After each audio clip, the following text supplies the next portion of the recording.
Stimați frați și surori, aș dori ca să citim din Cuvântul Domnului, care este scris în Apocalipsa, capitolul 22.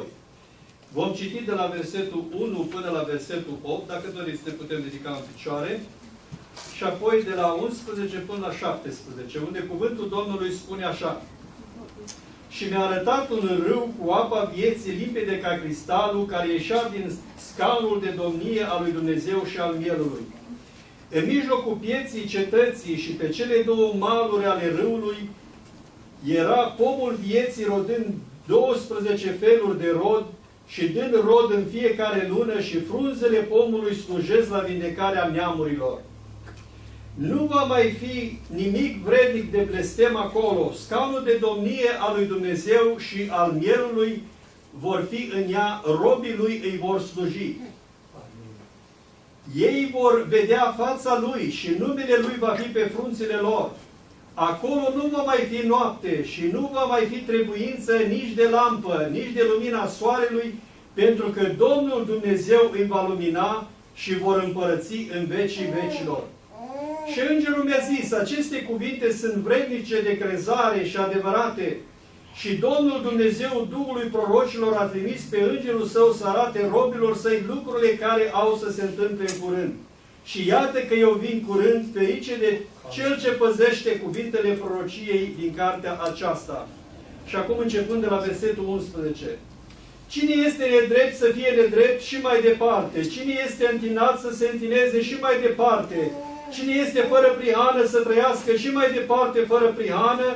Și cine este sfânt să se sfințească și mai departe? Iată, eu vin curând și răsplata mea este cu mine ca să dau fiecăruia după fapta lui. Eu sunt Alfa și Omega, cel dintâi și cel de pe urmă, începutul și sfârșitul. Ferice de cei ce își spală hainele ca să aibă drept la pomul vieții și să intre pe porți în cetate. Afară sunt câinii, vrăjitorii, curvarii, ucigașii, închinătorii la idol și oricine iubește minciuna și trăiește în minciună. Eu, Iisus, am trimis pe îngerul meu ca să adeverească aceste lucruri pentru biserici. Eu sunt rădăcina și sămânța lui David, luceafărul strălucitor de dimineață. Amin. Aș dori, ocupați focurile. Aș dori să cânt o cântare înainte de a trece la mesaj, o cântare care se potrivește cu textul pe care l-am citit, intitulată Cer Senin. Cer senin, cer senin, plin ești de lumină plin, raza ta, întețește viața mea. Cer senin, plin ești de lumină plin, după tine suspin. Cer senin,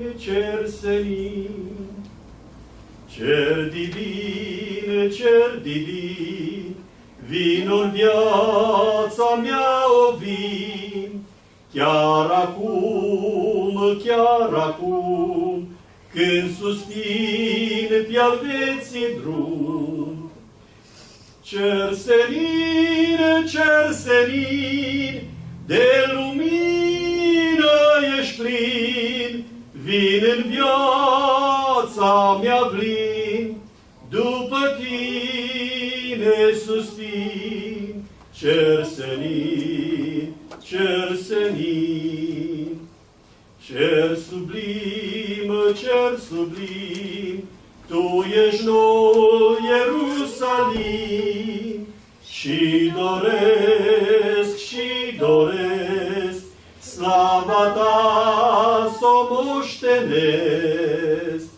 Cer senin, de lumină ești plin, vin în viața mea vin, după tine suspin. Cer senin, cer frumos, loc al Domnului Hristos, voi fi dus voi fi dus, în curând la tine sus.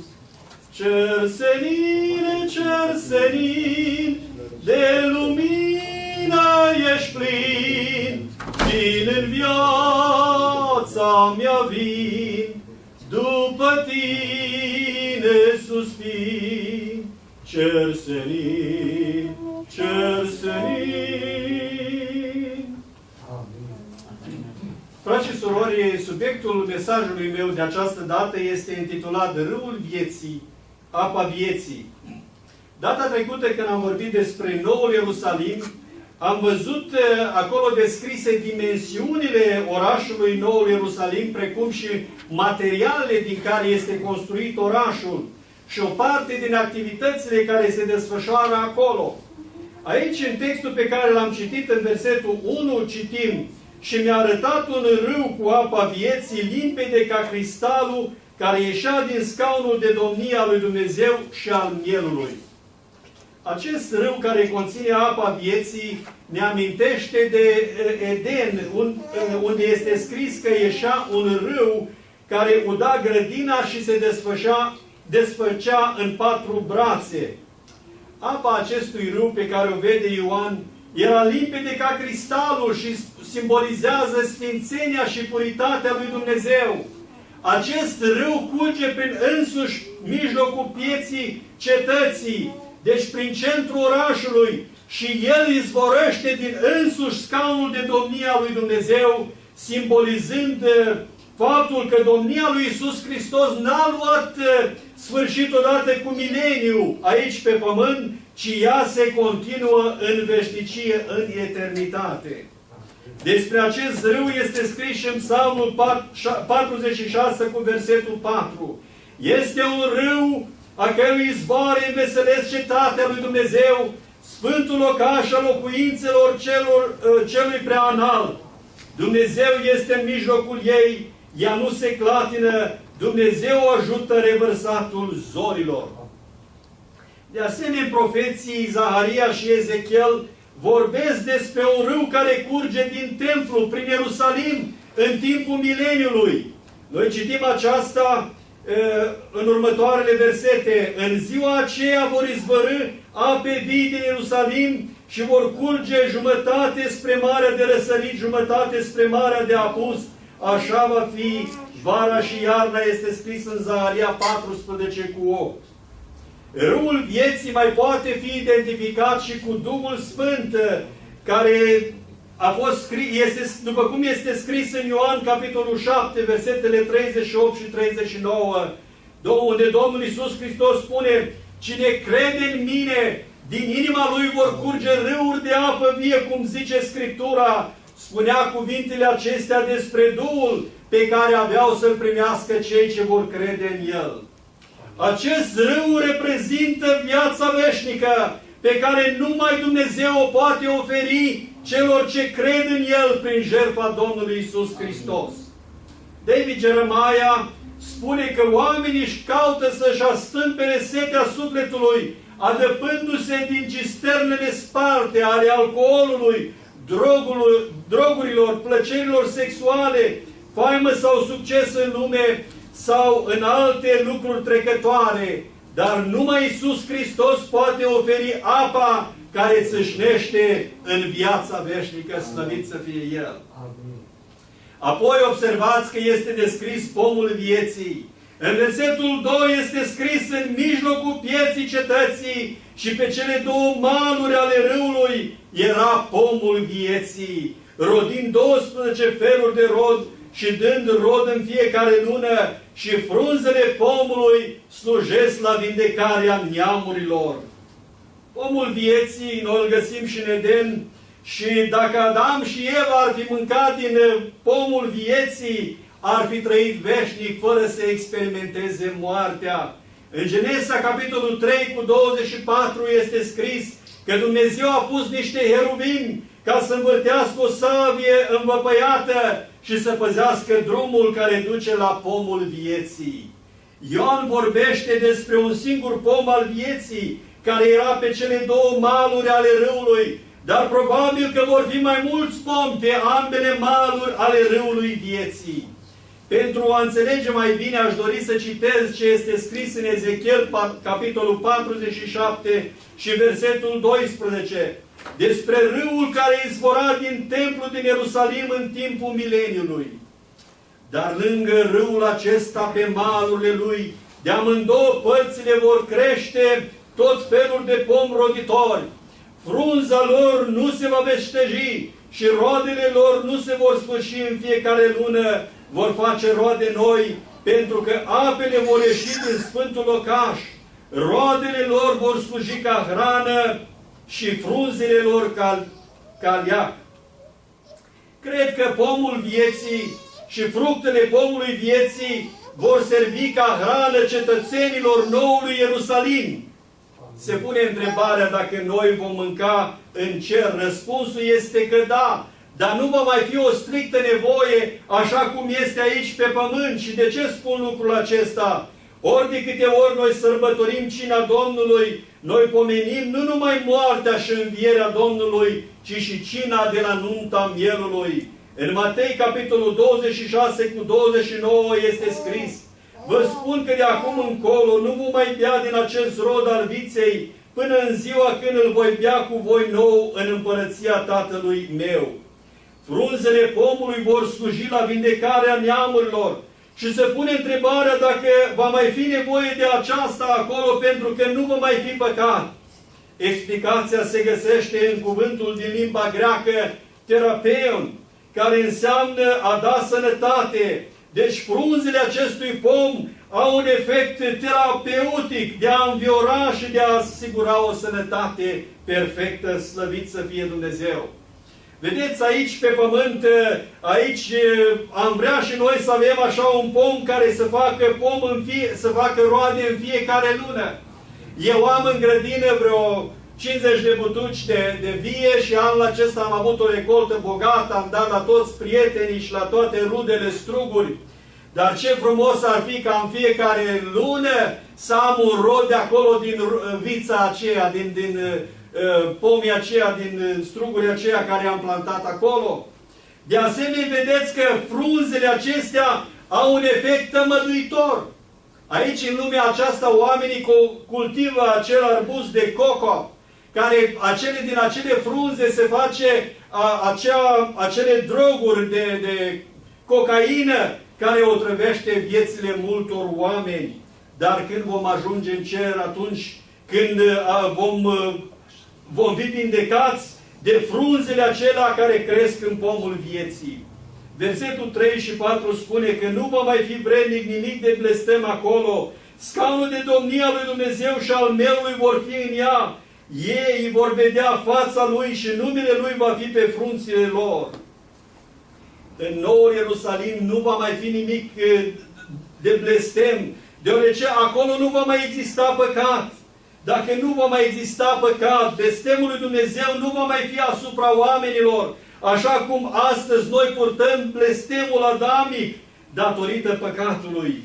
Când Dumnezeu a creat pe om și l-a pus în grădina Edenului, i-a dat responsabilități ca să lucreze grădina și să o păzească. Dar să așteptăm până ajungem în noul Ierusalim. Acolo vor fi activități plăcute, fără pierdere energie, așa cum se întâmplă aici pe pământ. Va fi o intensă activitate a creierului și a capacității umane, pentru că va funcționa în noul univers creat de Dumnezeu. Ce privilegiu vom avea ca și în cer să-L slujim pe Dumnezeu! Și cine știe ce Dumnezeu ne va da nouă ca să operăm, poate o lume, un sistem solar sau o galaxie. Poate unii vi se pare că este prea exagerată această comparație pe care o fac eu. Am citit undeva că astronomii au descoperit că pentru fiecare persoană care trăiește pe Pământ ar exista 50 de milioane de galaxii, în fiecare galaxie existând 50 de milioane de stele. Azi după masă m-am uitat puțin pe internet și am observat cum astronomii spun că la ora actuală ar exista 100 de milioane de galaxii care pot fi observate și până la 500 de milioane de galaxii ar exista în universul acesta, mai ales că universul are acea condiție de expanding, adică să se dezvoltă, se mărește într-una.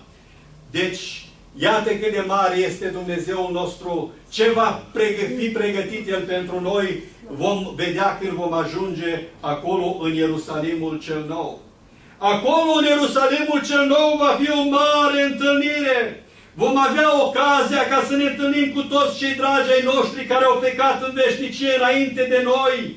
Ne vom întâlni cu bătrânii patriarhi, cu Avram, Isaac și Iacov. Și mai mult decât atât îl vom vedea față în față pe însăși Domnul Iisus Hristos.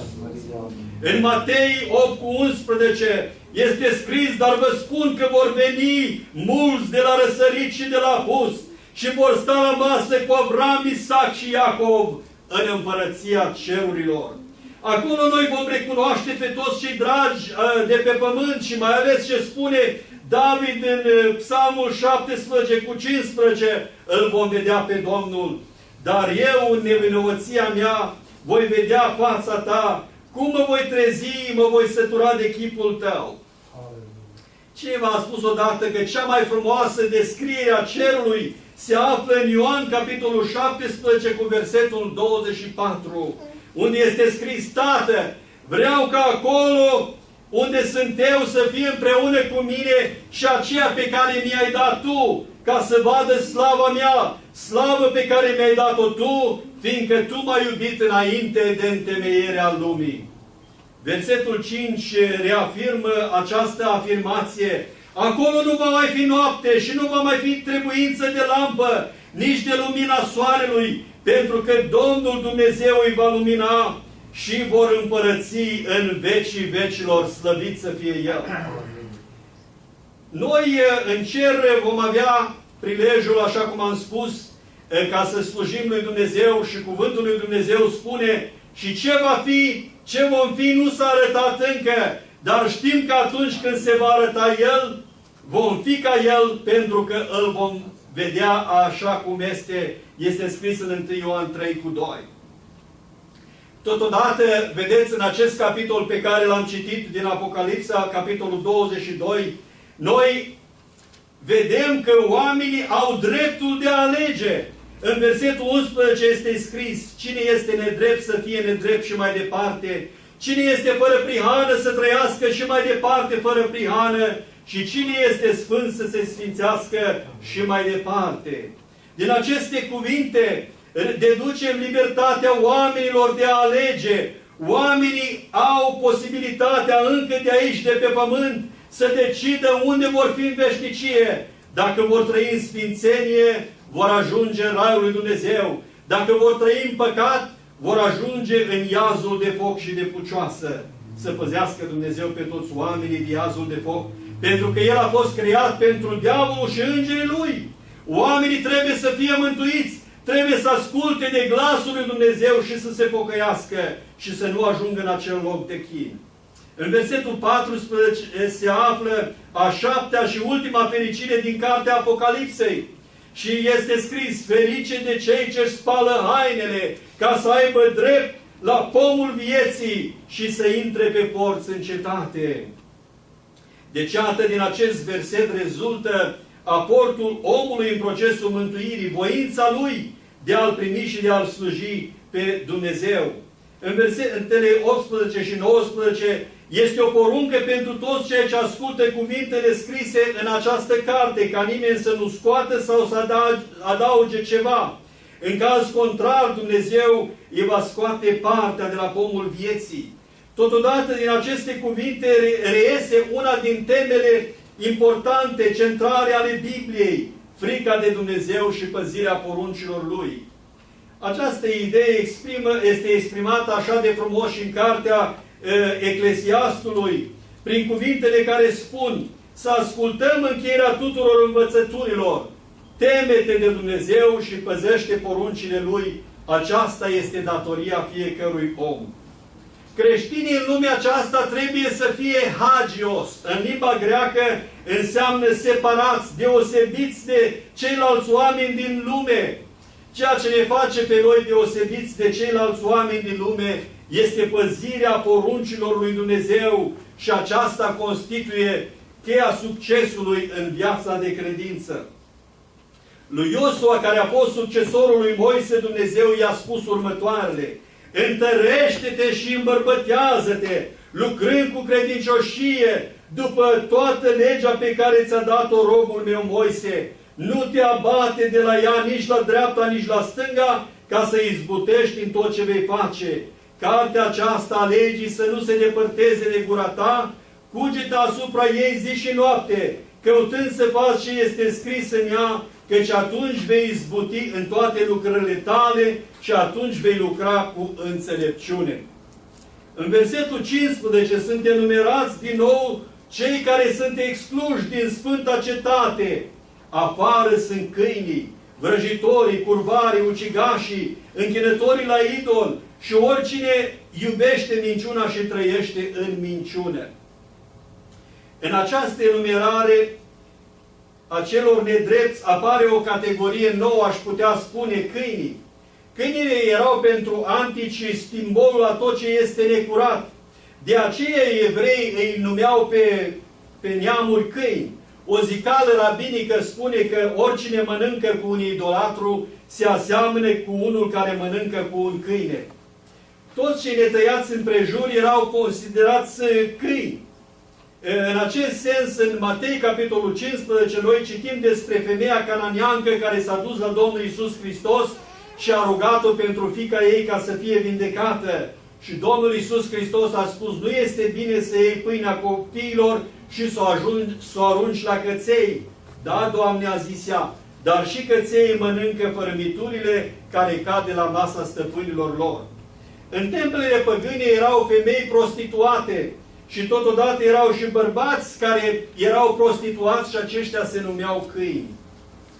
Împreună cu toți aceștia care au trăit în minciună, curvie, înșelăciune, sunt toți necredincioșii descriși în Apocalipsa 21:8. Oamenii care poate să îndreptățesc pe ei înșiși spunând: eu nu spar casa lui nimeni, eu nu fac rău la nimeni, eu nu am nevoie de pocăință. Dar acolo, în Nou Ierusalim, vor fi mulți oameni care au trăit în aceste păcate pe care le-am enumerat, dar prin credință și pocăință au primit iertarea prin sângele Mântuitorului Iisus Hristos. De aceea astăzi nu este târziu pentru toți aceia care trăiesc în aceste păcate care le-am enumerat să se întoarcă la Dumnezeu. De-a lungul cărții Apocalipsa, Domnul cheamă pe oameni și El face mari promisiuni celor care vor fi biruitori. Iată, eu stau la ușă și bat, găsim scris: dacă aude cineva glasul meu și deschide ușa, voi intra la el și voi cena cu el și el împreună cu mine. Observăm încă o mare făgăduință, o frumoasă chemare. Și Duhul și Mireasa zic: vino, și celui ce este sete să vină, cine vrea să ia apa vieții fără plată. În continuare, Domnul Iisus Hristos cheamă oamenii la El pentru a fi mântuiți și a le oferi viața veșnică. În Evanghelie noi citim: veniți la mine voi toți cei întrudiți și împovărați și eu vă voi da o dignă pentru sufletele voastre. În cuvântul acesta, voi toți sunt incluși, toți oamenii, indiferent de condiția socială, indiferent de educație, toți sunt chemați la pocăință și la mântuire. Apoi, în cuvintele trudiți și împovărați, înseamnă că toți oamenii, fără excepție, sunt păcătoși și au nevoie de mântuire și numai Iisus Hristos este acela care le poate oferi mântuirea și viața veșnică. Vedeți, și aici cuvântul ne cheamă prin Evanghelie și spune: și celui ce este sete să vină. Versetele 12 și 20 spun: eu vin curând. Adică tradus din limba greacă, cuvântul tacu este tradus cu mare viteză. cu viteza fulgerului, la clipeala ochiului, El vine cu mare slavă și cu mare putere. Ce facem noi însă? Suntem noi gata ca să-L întâmpinăm pe Domnul Iisus Hristos când vine? Ești tu gata? Sunt eu gata atunci când trâmbița va suna să ieșim spre întâmpinarea Lui? Totodată noi avem mari făgăduințe prin cuvântul lui Dumnezeu. Domnul Iisus Hristos a spus la mormântul lui Lazar: eu sunt învierea și viața. Cine crede în mine, chiar dacă ar fi murit, va trăi. Și oricine trăiește și crede în mine, nu va muri niciodată. Noi, cei care ne-am pus încrederea în Dumnezeu, putem afirma așa cum spune Apostolul Petru în 1 Petru, la versetul 1, de la 3 la 5. Binecuvântat să fie Dumnezeu Tatăl Domnului nostru Iisus Hristos, care după îndurarea sa cea mare ne-a născut din nou prin învierea lui Iisus Hristos din morți, la o nădejde vie și la o moștenire nestricăcioasă și neîntinată și care nu se poate vesteji, păstrat în ceruri pentru voi. Voi sunteți păziți de puterea lui Dumnezeu prin credință, pentru mântuirea gata să fie descoperite în vremurile de apoi. Iisus Hristos a murit, a înviat și a pavat spre cer drumul pentru cei care cred în El. Moartea, aș putea spune că este o tranziție, este o poartă pentru o viață mult mai abundentă. Atunci când soarele și stelele se vor preface în cenușă, abia atunci noi vom începe viața eternă în prezența Lui, în trupuri noi nemuritoare, într-un univers nou, într-o lume care nu va avea sfârșit niciodată. Aleluia! Fie ca Dumnezeu, care a făcut ca Sfintele Scripturi să fie scrise pentru învățătura noastră, să binecuvinteze acest umil efort, ca Scriptura să ni se descopere ca un instrument pentru mântuirea și convertirea păcătoșilor și zidirea sfinților, pentru slava numelui Său mare și grăbirea venirii împărăției sale veșnice. Amin. Amin. Stimați frați și surori, mă bucur de prilejul de a transmite aceste programe și mai ales unii poate nu știți, alții știți că eu am publicat o carte în urmă cu circa 19 ani. Toate predicile acestea se află în această carte și totodată aș dori să fac poate la anul viitor o nouă ediție. Cei care doriți să le citiți, pot să vi le împrumut să le citiți, am doar câteva exemplare, mai am aici. Anul viitor sper să tipăresc mai multe în România și totodată vă sfătuiți să citiți Biblia, cea mai bună carte, și să mergeți la biserică duminica viitoare. La revedere pe viitor!